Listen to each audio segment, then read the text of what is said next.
дабрабыт беларусаў яны становятся ўсё меншымі ў параўнанні з суседнімі краінамі. І вось гэтае павольнае спаўзанне ўніз яно будзе працягвацца. Фактычна вось Беларусь ператвараецца паступова ў такую шэрую зону, што дэманструе, што сённяшняя эканоміка з 90-мі не мае амаль нічога агульнага. Так яна па-ранейшаму з'яўляецца дырэктыўнай, кіраванай, але гэта ўжо ўсё ж такі рынкавая эканоміка, якая нашмат больш адаптыўная. Мы для іх такі кейс, мне падаецца, это больш палітычна, але і з эканамічнага пункту гледжання на больш далёкую перспектыву вельмі важна. Добрый день, паважаныя гледачы. Вы зноў на канале Еўрарадыо, і мяне завуць Александр Кнырович. Гэта праграма «Пасля Лукашэнкі». Ёй мы разбіраемся, якой мае быць тая новая Беларусь, пра якую мы ўсе марым.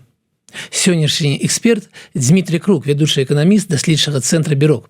І мы гаворым пра кошт пераключэння эканомікі Беларусі з Расіі на Еўрапейскі Саюз. Ці трэба так ставіць мэту? І ў якую суму абыдзецца вось такое пераключэнне? Пагаворым з нашым сённяшнім экспертам. Дзень добры, Дміцер, дзякую, што далучыліся да нашай размовы. Адразу першае пытанне. Бюрок выпусціў вялікую манаграфію пра кошт пераключэння, канешне, эканомікі Беларусі ад Расіі да ЕС. З лічбамі, з графікамі. А пытанне першае, ввогуле, для чаго гэта абмяркоўваць? Бо сёння Расія гэта, канешне, вялікі рынок, гэта пазыкі для беларускай эканомікі, гэта, канешне, танны газ. У чым праблема? Навошта ввогуле так ставіць пытанне? Думаю, вельмі кароткі, перш за ўсё, прывітанне, шановны Александр, прывітанне слухачам і гледачам. Я думаю, самы просты адказ, ён у нас наўпрост прадстаўлены на адным з графікаў і адной з табліц. І вось я зараз на іх буду абапірацца. Калі мы пра кніжку кажам, это выява нумар 8, яна вельмі выразна дэманструе у суадносінах, мы за базу берем за базу параўнання Польшу, як будзе пры захаванні статус-кво развівацца ўзровень дабрабыту Беларусі пры базавым сцэнарыі. І фактычна тая стагнацыя, у якой мы знаходзімся ўжо больш за 15 гадоў, і якая проста у 23-24 годзе трошкі была завуалявана, але тым не менш яна працягваецца, яна складаецца ў доўгатэрміновы патэрн, тое, што Беларусь, дабрабыт беларусаў, яны становяцца ўсё меншымі ў параўнанні з суседнімі краінамі. І вось калі мы паглядзім на досыць доўгую перспектыву, а мы ў нашых сімуляцыях, мадэльных разліках глядзім на даўжыню да 2100 года, гэта прыводзіць да вельмі не тое, што небяспечна, я б ужыў нават эпітэт катастрафічнай высновы, што Беларусь у параўнанні з суседнімі краінамі будзе з кожным дзесьці з 2040-х гадоў кожны год пакараць новы мінімум адноснай беднасці.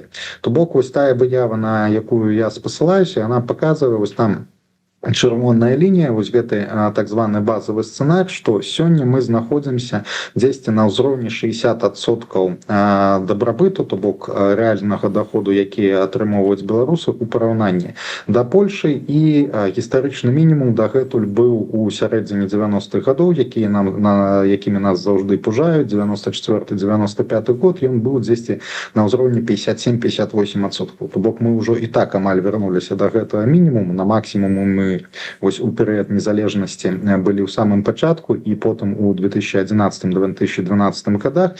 І вось гэтае павольнае спаўзанне ўніз, яно будзе працягвацца. Фактычна вось Беларусь ператвараецца паступова ў такую шэрую зону, і дзесьці вось на тым гарызонце, які мы ўжываем да 2100 года, гэты сцэнарый прыводзіць да таго, што Беларусь, дабрабыт беларусаў дасягае дзесьці толькі 40% ад дабрабыту Польши.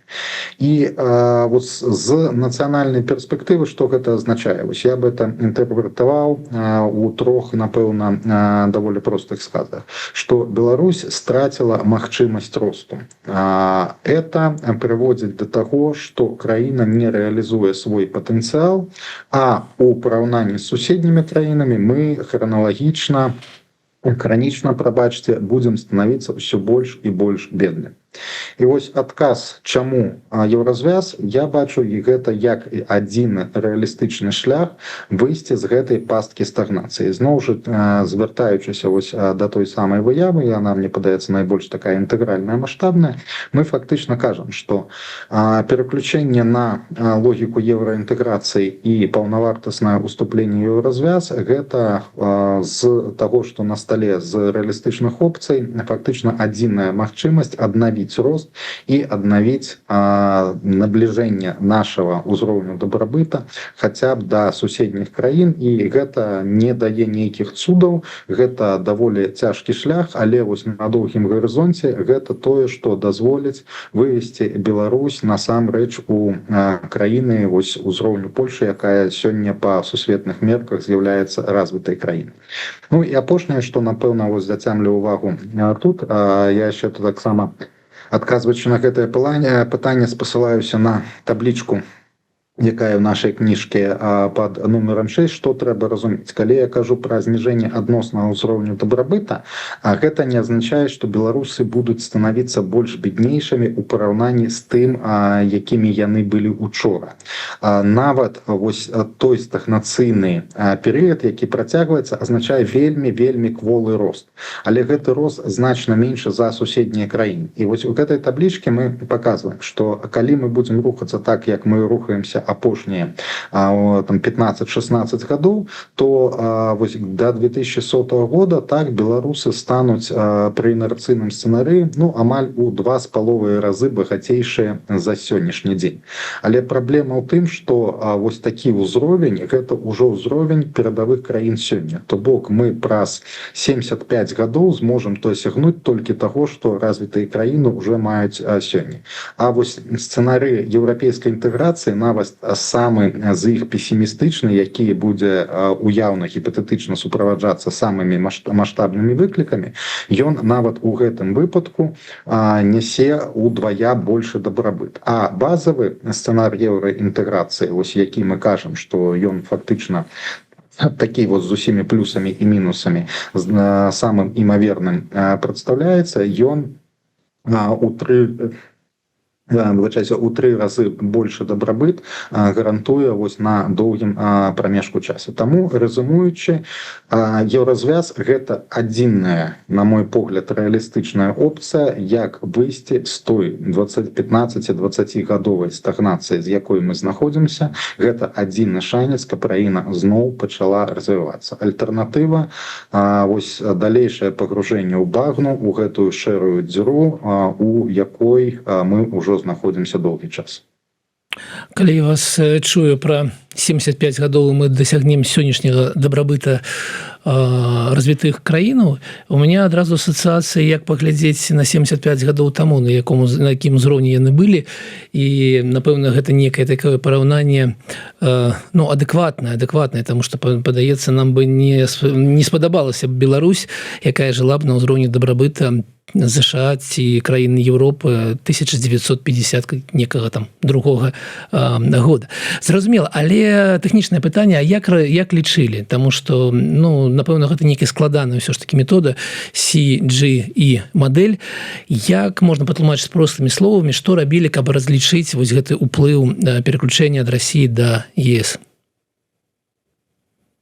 Так, і это, напэўна, вось гэты мадэльны падмурак, гэта асноўны, я б сказаў, такі канцэпт нашай працы быў, складаў аснову канцэпта нашай працы, што каб мы перавялі размову аб еўраінтэграцыі вось такой гіпатэтычнай рытарычнай опцыі у мову фактаў, мову лічбаў. І, безумоўна, дзеля гэтага патрэбна выкарыстоўваць мадэльныя інструменты. І вось CGE, якую вы згадалі, адзін з іх, мы выкарыстоўваем вельмі шмат інструментаў, давайте я паспрабую, наколькі магчыма, простымі словамі. Працэс еўраінтэграцыі я б расклаў на 3 галоўныя складнікі. Першы, мне падаецца, вось для слухача будзе найбольш інтуітыўна зразумелы, гэта тое, калі вось прапаганда аперуе, што як жа мы без Расіі, без расійскага таннага газу, што беларуская эканоміка эканоміка яна вось калі не будзе маць доступ да танных энергарэсурсаў, яна просто вось не зможа існаваць. Вось прафесійнай мовай мы называем гэта альтэрнатыўны ці постінтэграцыйны, пад інтэграцыяй маючы на ўвазе еўраінтэграцыю, устойлівы стан. То бок для нас важна разлічыць вось сённяшняе становішча нацыянальнай эканомікі і гіпатэтычна, калі мы пераключаем яе ў іншую сераду, іншую сістэму коордынат, якая завязана на еўрапейскі звяз. Наколькі будзе адрознівацца вось суадносіны галоўных характарыстык ВУП, доходы, заробкі, інфляцыя і гэтак далей. І вось гэтую кропку мы для сябе умоўна называем кропкай Б ці больш прафесійна, як я ўжо сказаў, постінтэграцыйны state. Другі праблемны момант, вось таксама гэта усплывае звычайна, калі мы абмяркоўваем выклікі, праблемы, негатыўныя рысы еўраінтэграцыі, гэта як перайсці з кропкі А, дзе мы знаходзімся сёння, у кропку Б. Вось калі мы прызналі кропку Б досыць нармальнай опцыяй, што мы адразу не адмаўляемся, яшчэ важна, што мы не факт, што будзем пераходзіць просто па наўпроставай лініі. Тут таксама могуць узнікаць шмат выклікаў на гэтай траекторыі. А вось уже пасля таго, як мы дасягнулі кропку Б, мы перабудавалі нацыянальную айчынную эканоміку ў новую сістэму коордынат, вось там пачынаецца самы галоўны плюс, самы галоўны бенефіт ад уступлення ў Еўрапейскі Саюз, гэта магчымасць росту, магчымасць падцягвацца да больш прасунутага франціру. То бок на кожным вось гэтых этапаў, то бок што нам тэхнічна трэба, я вось тут уже трошки балансую паміж тэхнічнай мовай і такой даволі простай, нам трэба ацэніць, як выглядае гэта альтэрнатыўная становішча для беларускай эканомікі, кропка Б, як будзе выглядаць шлях, траекторыя да кропкі Б, які на гэтай траекторыі магчымы страты, і наконец нарэшце падлічыць вось у выніку, калі мы зможам атрымліваць уже і усе выгоды ад сяброўства еўразвязі, які будзе вынік. І на кожным з гэтых крокаў мы выкарыстоўваем той ці іншы мадэльны інструмент, які у традыцыі эканамічнай тэорыі сучаснай выкарыстоўваецца для адпаведнага кроку. І вось той інструмент, які вы згадалі, Computable General Equilibrium Model, гэта звычайная мадэль, якая вось для контрфактуальнага так званага сцэнару разлічваецца, што як і на чым яна грунтуецца. Мы бярэм існы стан нацыянальнай эканомікі праз сувязі паміж індустрыямі рознымі, як пабудаваны тэхналагічныя ланцужкі, і дадаем сцэнары, сімуляцыйныя сцэнары, што зменіцца у знешнім асяроддзі. І вось наш сцэнар еўраінтэграцыі для разліку гэтай самай кропкі Б, ён уключаў, што чакана, што у нас адменіцца энергасубсідыі ад Расіі з аднаго боку, а з іншага боку тое, што у нас будзе новая структура тарыфаў, яна у горшы бок зменіцца зноў жа такі у дачыненнях з Расіяй, але у лепшы бок зменіцца ў дачыненнях з еўразвязам, для нас стане дасяжны рынок еўразвязу.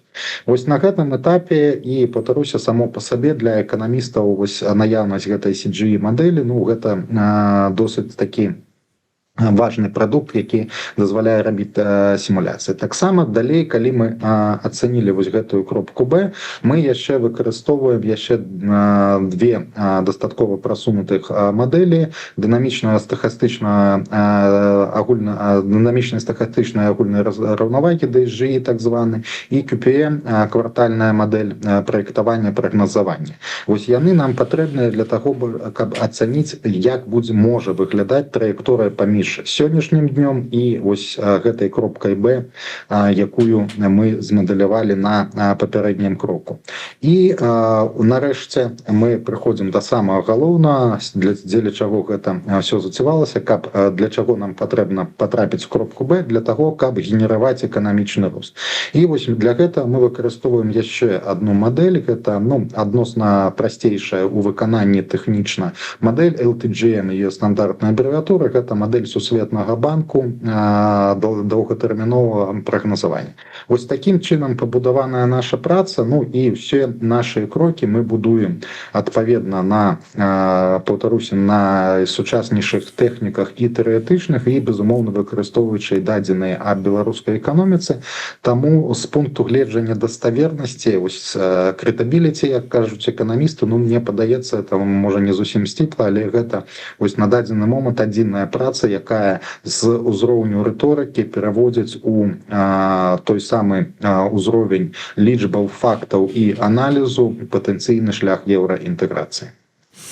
Дзякую. Ну і што ж канкрэтна паказваюць разлікі, таму што мы памятаем, як на пачатку 90-х гадоў за 4 гады беларуская эканоміка ўпала на 40%.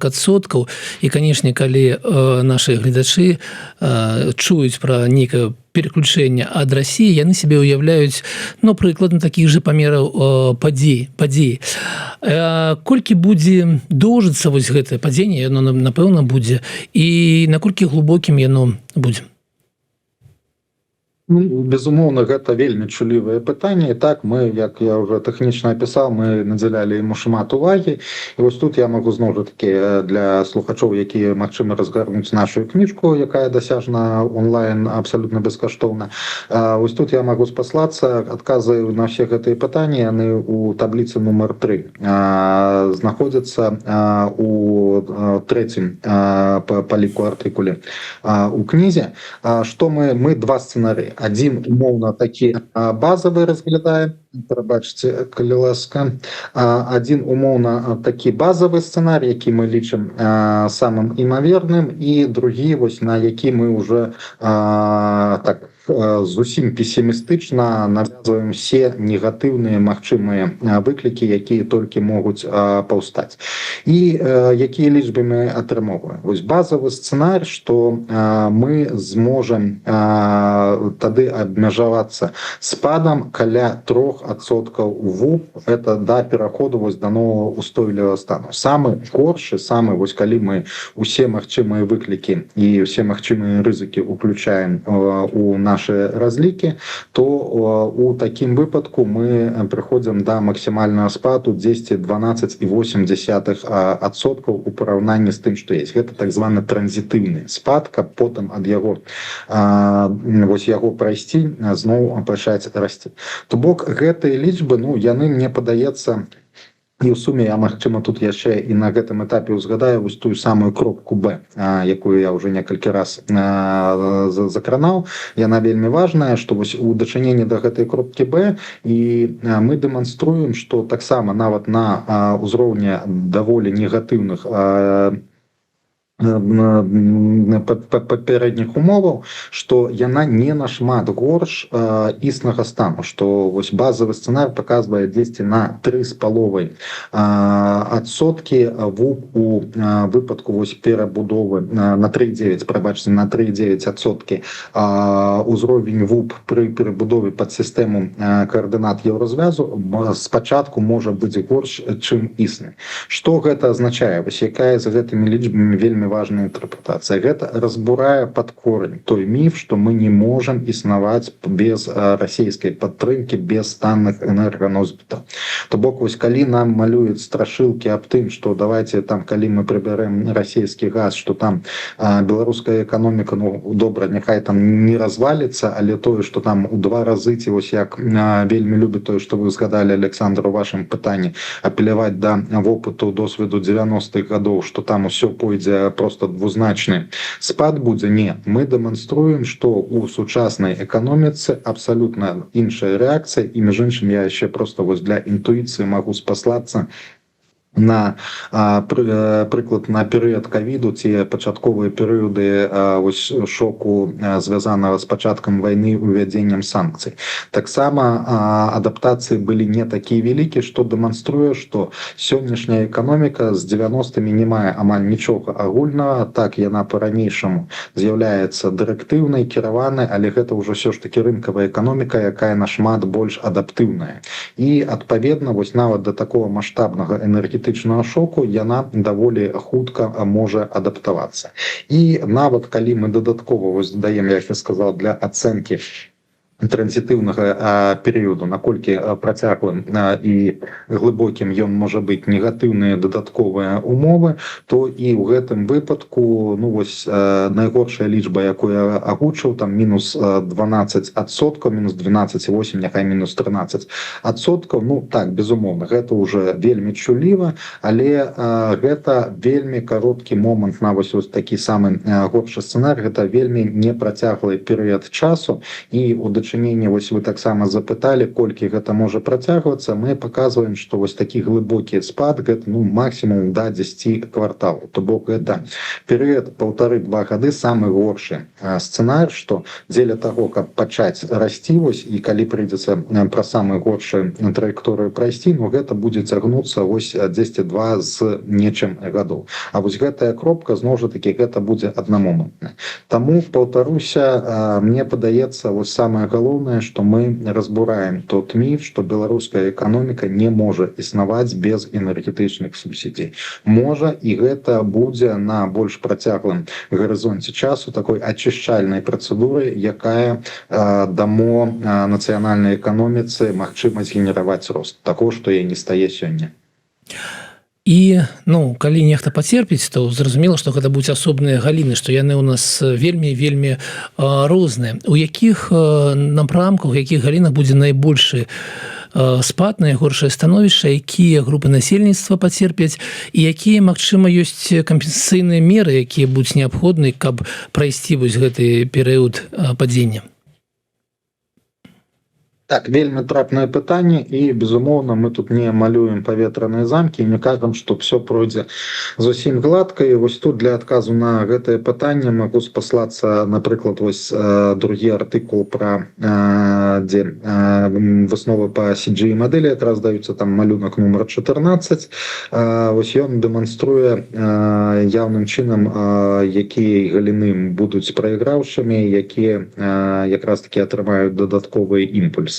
Сярод самыя чулівыя праблемы яны будуць адчувацца ў сектары даволі відавочна. Гэта энергетыка, нафта і газ і стварэнне нафтапрадуктаў.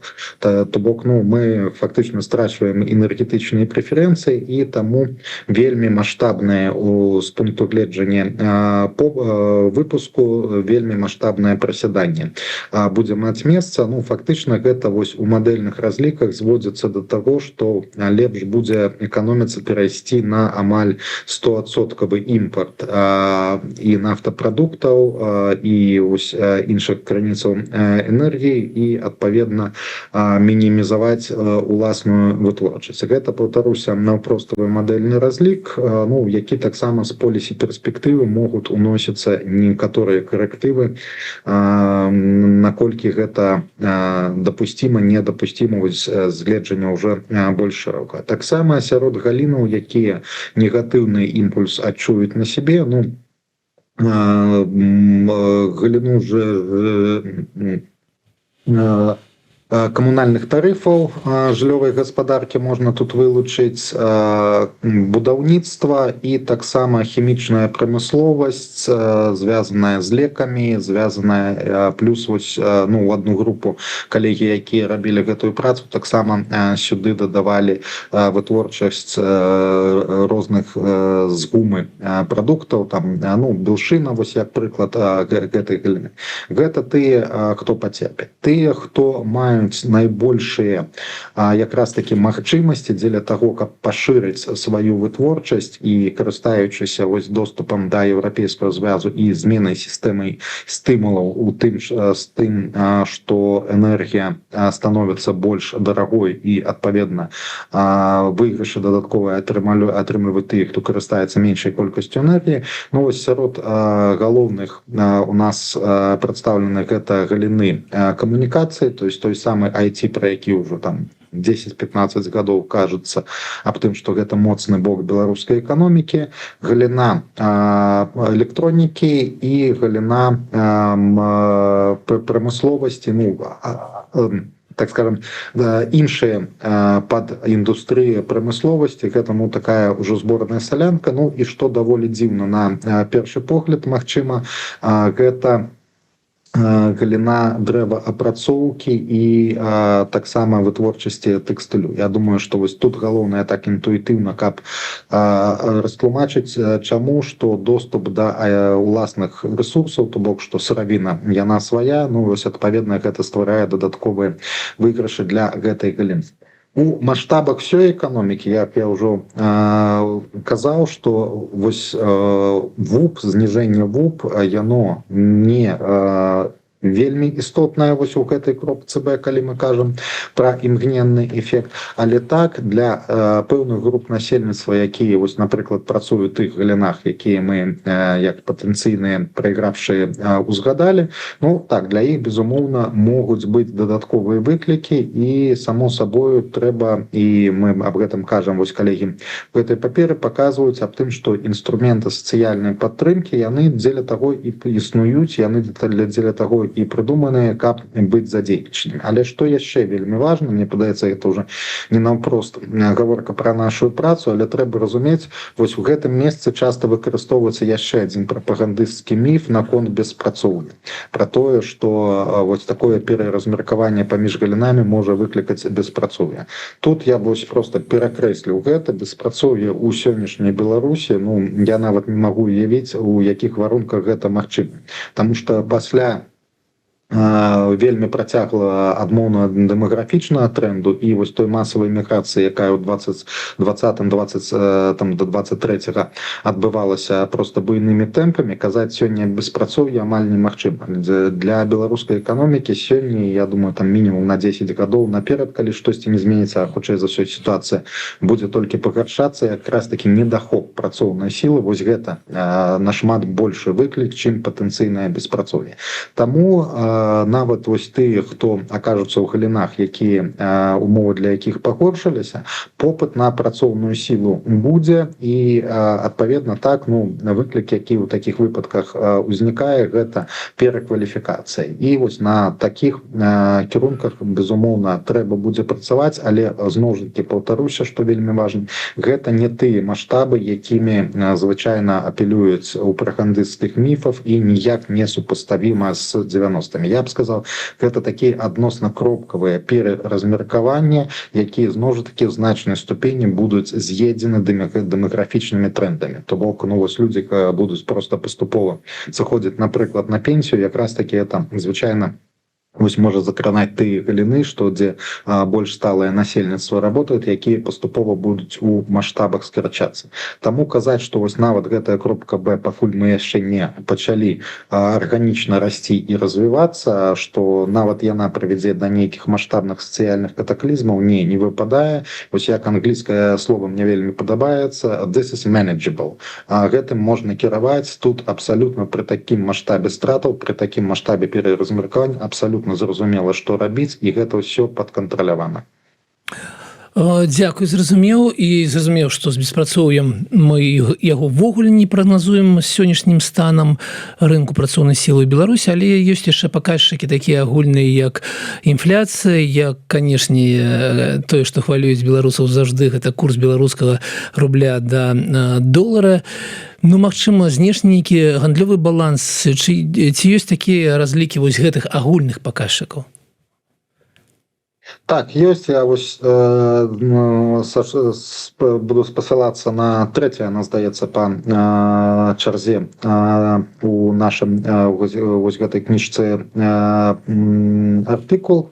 Там тая ж самая табліца нумар 3, вось, дзе мы даем для двух сцэнароў самы горшы сцэнар і такі найбольш імаверны сцэнар, ключавыя індыкатары і ў дачыненні да інфляцыі і дачыненні да рэальных заробкаў. Астатні ўжо гандлёвы баланс мы ўжо настолькі не дэталізуем, але ў дадатках гэта таксама можна знайсці. Тут зноў жа такі выснова аб нейкіх параўнаннях там не тое, што з 90-мі, а нават з 2011 ці там 21-22 годам гаворка не ідзе. Што тычыцца інфляцыі, вось максімальны інфляцыйны ўсплёск, які мы ў горшым сцэнарыі ацэньваем, гэта каля 19% у год, і гэта вось такі амаль там на некалькі кварталаў пік, які даволі хутка можна пагасіць. У больш такім стрыманым сцэнарыі, гэта пэўны перыяд, больш кварталаў, калі інфляцыя можа захоўвацца на падвышаным узроўні, гэта вось перыяд дзеля таго, каб балансаваць, нейтралізаваць страты выпуску, вось можна пайсці на такі кампраміс падвышэння інфляцыі, але ў гэтым выпадку мы вядзем гаворку аб інфляцыі, вось калі яна будзе балансаваць дзесьці на ўзроўні там 10-13%, так, па сусветных мерках, безумоўна, гэта вялікая інфляцыя, але гэта фактычна тое, з чым беларусы гадамі прызвычаіліся жыць, то бок, паўтаруся, не тое, што пра 90-е, нават пра 11 ці 21-22 год гаворка ні ў якім разе не ідзе. Што тычыцца заробкаў, зноў ж такі, як буду паўтарацца, але тым не менш, што гэта самыя такія нізкія значэнні, якія ў моманце будуць дасягнутыя, ад якіх можна адштурхнуцца, гэта падзенне, в сярэднім там па гэтых двух сцэнарах дзесьці каля 10%, гэта самая ніжняя кропка, якую можна дасягнуць, і гэта каб мы яе як мага хутчэй прайшлі, логіка ў гэтым. То бок няма ніякіх разбуральных тэндэнцый і перадумоў казаць аб тым, што тотальна там зменіцца, будзе нейкая некіраваная фінансавая турбуленцыя ці інфляцыйныя ўсплёскі такія, што цэны вырастуць у некалькі разоў. Тое, што зноў выкарыстаю гэтае слова, кіраваная, manageable, тое, што мы бачым, гэта досыць такі кіраваны транзітыўны пераход, з якім зразумела, што рабіць. Я б сказаў, это як амаль кейсы ў падручніках эканомікі разбіраюцца, і з такімі маштабамі эканамісты ведаюць, як сабе паводзіць і як зрабіць так, каб гэтая транзітыўная адмоўная дынаміка скончылася як мага хутчэй. Галоўнае пытанне. Кошт гэтага свята хочацца нагадаць. Зразумела, што ёсць мадэль, зразумела, што нешта ёсць у будучыні, ёсць дзеля чаго робіцца гэта вялікая праца, але колькі гэта будзе каштаваць, адкуль знойдуцца грошы, хто будзе плаціць за гэта? Дякую, Александр, за гэтае пытанне. Я думаю, што вельмі важна, што вы его здаеце. Таму што яно вельмі часта гучыць, але заўжды скажу, што мне падаецца сама па сабе фармулёўка. Гэта пытанне, яна не вельмі карэктна. Казаць аб тым, што хтосьці павінен заплаціць за тое, каб мы стварылі для сябе магчымасць расці, каб мы, это тое самае, што вы неяк паляпшаеце там свой уласны стан здароўя, тут магчыма яшчэ аналогія так, што за аперацыю магчыма заплаціць, але у нашым выпадку мы кажам, што калі мы ўлічваем, што не будзе там нейкай знешняй падтрымкі, у некаторых сцэнарях, якія я кажу, даволі цяжкія, мы кажам аб тым, што нават калі не будзе знешняй падтрымкі, плата, гэта тогда яны становяцца ў пераносным сэнсе. Гэтая плата тым, што на пэўны час можа знізіцца выпуск і могуць там на тыя 10 прыкладна адсоткаў знізіцца рэальныя заробкі. У гэтым тады плата. Калі ж мы ставім пытанне трошкі па-іншаму, калі мы хочам максімальна залагодзіць гэты транзітыўны перыяд, гэты пераход да перыяду, калі мы зможам пачаць расці, то так, тут вельмі, дарэчы, будзе дадатковая падтрымка, і каб згладзіць, напрыклад, тыя неадмоўныя эфекты ад больш дарагіх энерганосьбітаў.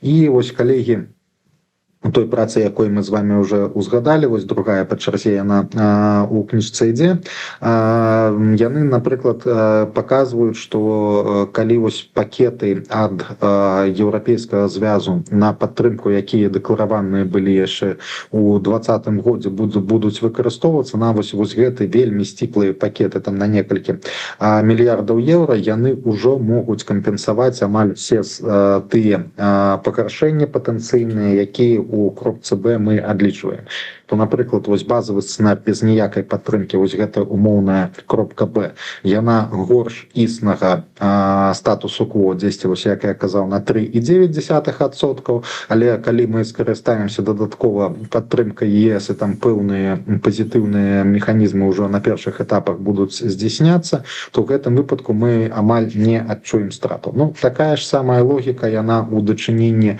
да вось транзітыўнага перыяду, калі мы хочам яго пазбегнуць, калі мы хочам гладкі пераход ад А ў Б, вось каб проста ніякіх стратаў не было, так, тады вашае пытанне, яно мае сэнс, яно рэлевантнае, што хтосьці павінен дапамагчы, і фактычна гэта азначае, я думаю, што такую падушку бяспекі для Беларусі трэба атрымаць, якой можна было там у выглядзе знешняга займу нейкага, ці там можна знайсці яшчэ нейкія інструменты падтрымкі. Ну, тут гаворка там у самым горшым сцэнарыі можа ісці на, думаю, сумы да 10 мільярдаў еўра. Ну, то бок гэта не нейкія катастрафічныя гіганцкія сумы.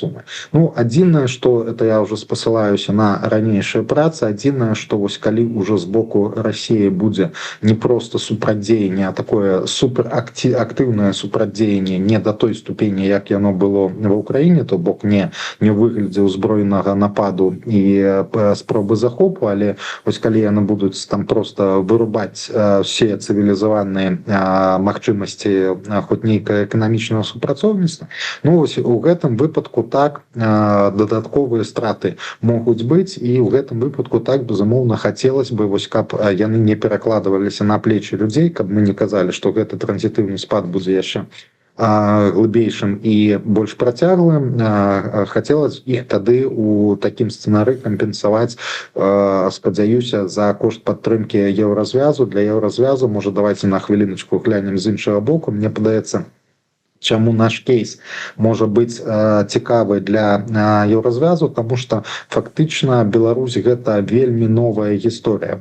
Пакуль у еўразвяз шлі эканомікі і краіны, якія адразу дэманстравалі сваю накіраванасць на заходні кірунак і не малі вось убудовы ў альтэрнатыўную эканамічную і не толькі эканамічную сістэму, як Беларусь у рамках вось так званай саюзнай дзяржавы і это Еўразійская эканамічная саюзу. Калі праз Беларусі вось вельмі падобны выпадак Арменіі еўразвяз зможа прадэманстраваць, што ён можа адаптаваць, інтэграваць у сябе нават вось такія краіны з альтэрнатыўнай сістэмы координаты, я б сказаў, з іншага сусвету, то вось гэта само па сабе будзе сведчыць даволі моцна аб сучаснасці і аб моцы еўразвязу. Таму вось мы для іх такі кейс, мне падаецца, это больш палітычна, але і з эканамічнага пункту гледжання на больш далёкую перспектыву вельмі важна. І з гэтай пункту гледзяща прадставіць дадатковую падтрымку, якая, зноў-такі, повторюся, не нейкая там гіганцкая вось тыя сумы, тыя лічбы, якія я назваў. Я думаю, весці гаворку аб гэтым досыць рацыянальна, і гэта можа быць на стале перамоваў. Ну, напэўна, задам апошняе пытанне. Вы ўжо казалі, што гэта больш палітычнае, чым ужо эканамічнае становішча. Но ўсё ж такі, ці ёсць нейкі шанс у Беларусі ввогуле не рабіць гэты выбар паміж Расіяй і ЕС? Ці ёсць нейкі шанс, магчыма, у перспектыве захаваць добры, нізкі, танны газ, захаваць доступ на расійскі рынок і адначасова супрацоўнічаць з еўразвязам і ісці, магчыма, не так хутка, магчыма, так больш павольна, але ісці да еўразвяза. Ці ёсць увогуле это шанец такі, з палітычнага, хутчэй, пункту гледжання, напэўна, ўсё ж такі? Ці мы бачым, як разгортваюцца падзеі апошнім часам, і яго ўвогуле няма? Давайте я пачну з вельмі кароткага выразнага адказу. Я тут не могу казаць, што это вось аб'ектыўная праўда, але маё меркаванне, я перакананы, што нет, такого шляху больш няма.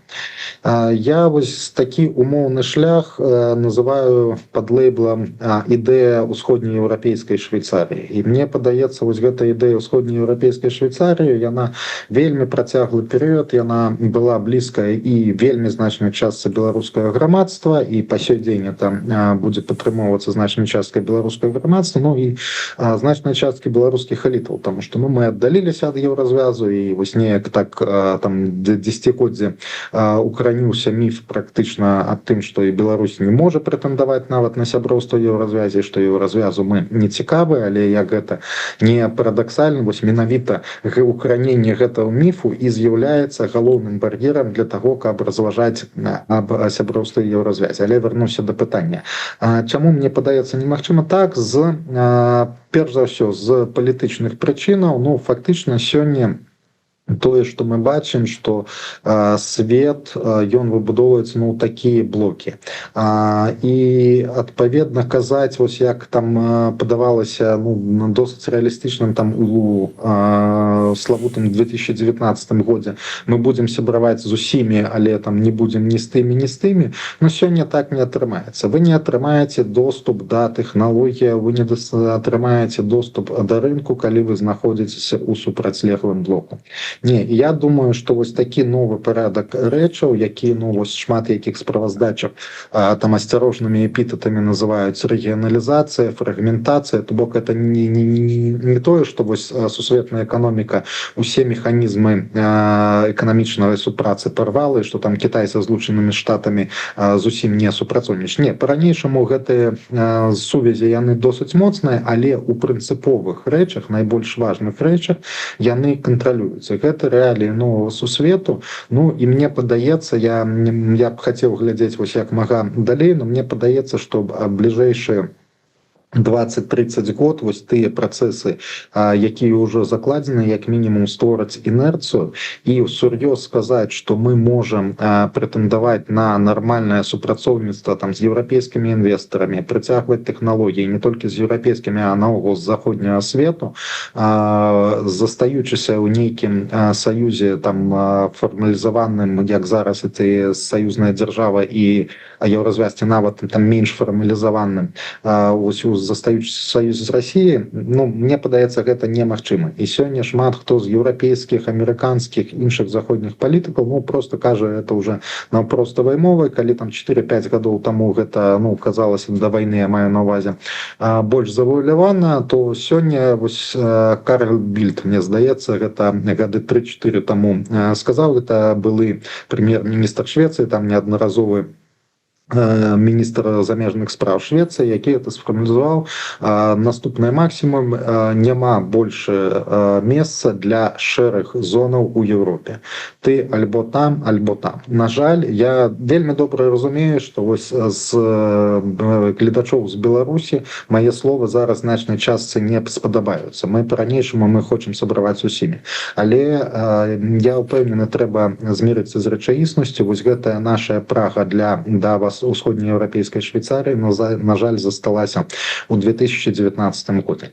Адпаведна, вось проста рэалізаваць гэты сцэнар, думаю, нерэалістычна. Чаму ў межах гэтага сцэнару амаль немагчымы рост? Ну, па-першае, самы просты адказ, давайте паглядзім на апошнія мінімум 15 гадоў, тое, што я ўжо ўжываў, мы знаходзімся в стагнацыі. Стагнацыя — гэта не пужалка на будучыню, гэта наш існы стан апошнія 15 гадоў. І вось тое павольнае гніенне, якое адбываецца, вось гэта пагружэнне ў багну, гэта ўжо тое, што есть, далей просто гэта будзе працягвацца. Ці можа Расія і Еўрапейскі звяз, ці ёсць у них нейкі тэхналагічны падмурак, ці ёсць у іх нейкі дэмаграфічны падмурак, каб пачаць расці? Не, няма такого. І нават вось калі там больш прасунутыя версіі з'яўляецца, што вось Кітай за сабой пацягне там Расію, Еўразвяз і гэтак далей, ну, это не сённяшняя тэма, тэма размовы, але я думаю, што такія разлікі даволі наіўныя. Таму я і кажу, вось чаго мы з вами пачыналі размову, што сяброўства вось з гэтым расійскім монстрам гэта путь, гэта шлях у нікуды. І палітычна, і эканамічна. Ну і банальна, это, яшчэ паўтаруся, так, з меркаванняў гігіены знаходзіцца ў Хаврусі з тым, хто вось зараз успрымаецца як такой доктар зло. Ну, напэўна, гэта не самае лепшае для іміджу, і ад гэта прыйдзецца адмывацца даволі шмат. возьмем. Як тады давайте перайдзем то, што вось у беларускім грамадскім меркаванні прасцей і бліжэй, окей, адстаўляем беларускую ідэю, беларускі канцэпт беларускай Швейцарыі, усходнееўрапейскай Швейцарыі, тады мы хочам расці, окей, мы не хочам быць з Расіяй, але мы не хочам пайсці ў еўразвяз. А ці можа Беларусь сама забяспечваць рост, вось стаць нейкім новым Сінгапурам? На жаль, мой адказ тут хутчэй не з вялікай імавернасцю. Я не бачу чагосьці, што можа, вось як мы можам вынайсці ровар, адмовіўся ад рэалістычнасці таго, што вось Еўропа, свет падзяляецца на гэтыя блокі, мае месца фрагментацыя, што мы зможам стаць вось такім Сінгапурам і адпаведна, па-першае, сусветныя умовы не тыя, па-другое, звычайныя на той, што любяць сказаць, што ў нас там суперчалавечы патэнцыял, што у нас вытворчая база. У дачыненні да чалавечага патэнцыялу пакуль яшчэ ў значнай ступені можна пагадзіцца, але зноў жа такі гэтая перавага яна скарачаецца. Там у параўнанні з суседнімі краінамі той стан адукацыі, у якім мы знаходзімся апошнія, зноў жа такі мінімум 15 гадоў, ён гэты чалавечы патэнцыял не развівае. Што тычыцца вытворчай базы, яна таксама пакрысе страчваецца, значнай ступені ўжо страчана.